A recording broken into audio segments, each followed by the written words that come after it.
தந்தை சூசையிலும் தாய் மரியிலும் நமக்காக மரித்த தமிழிலும் பிரியமான சகோதர சகோதரிகளே, ஒரு மனிதன் அருங்காட்சியகத்திற்கு சென்றிருந்தான்.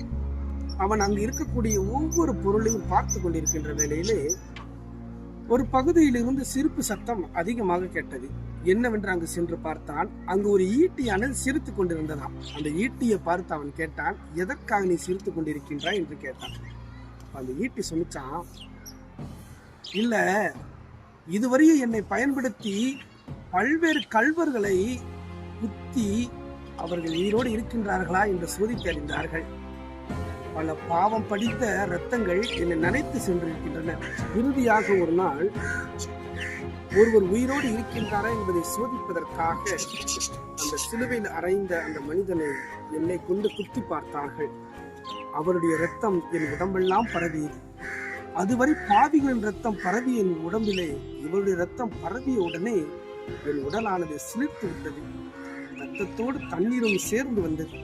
என்னை பிடித்திருந்த படைவர்களுடைய ஒரு கண்ணானது பழுதடைந்திருந்தது. ஆனால் இந்த இரத்தமும் தண்ணீரும் கலந்த இந்த துளிகள் அவருடைய கண்ணில் பட்ட உடனே என்ன அதிசயம், அவருடைய கண்ணானது அற்புதமாக சுகமடைந்தது. யார் இந்த மனிதர் என்று வியந்து பார்க்கின்ற வேளையிலே அவர் இயேசு என்று அறிந்திருந்தேன். அன்று முதல் நான் அதிகமாக பயன்படுத்தப்படவும் இல்லை. அன்று முதல் நான் தேடப்பட்டவனாக, உலகம் முழுவதுமே மிகவும் முக்கியமானவனாக ஆக்கப்பட்டேன். என்னை எடுத்து வந்து அற்புதமாக இதோ இந்த அருங்காட்சியகத்தில் வைத்திருக்கின்றார்கள். பல பாவிகளின் இரத்தத்தால் நனைந்த நான் இவருடைய இரத்தத்தால் சுத்தமானேன். இன்று புனிதமாக நிற்கின்றேன். ஆனால் மனிதனே, நீ என்னை பார்த்து கொண்டிருக்கின்றாய். நான் உன்னை பார்த்து எதற்கு சிரித்தேன் என்று தெரியுமா? நான் ஒரு முறை மட்டுமே அவருடைய இரத்தத்தில் குளித்தேன்.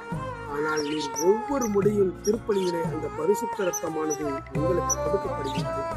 ஆனால் இன்னும் சுத்தமாகாமல் இருக்கின்றீர்களே, அதை நினைத்து சிரித்தேன். ஆம் அன்புக்குரியவர்களே, ஆண்டவருடைய திரு ரத்தத்தை பருகும் போதெல்லாம் நாம் சுத்தம் செய்யப்படுகின்றோம் என்பதை உணர்கின்றோம். அப்படி உணர்ந்தோம் என்றால் உண்மையாகவே இந்த தவக்காலம் நமக்கு ஒரு மனமாற்றத்தின் காலமாக அமையும். அன்புடன் இறைப்பேன்.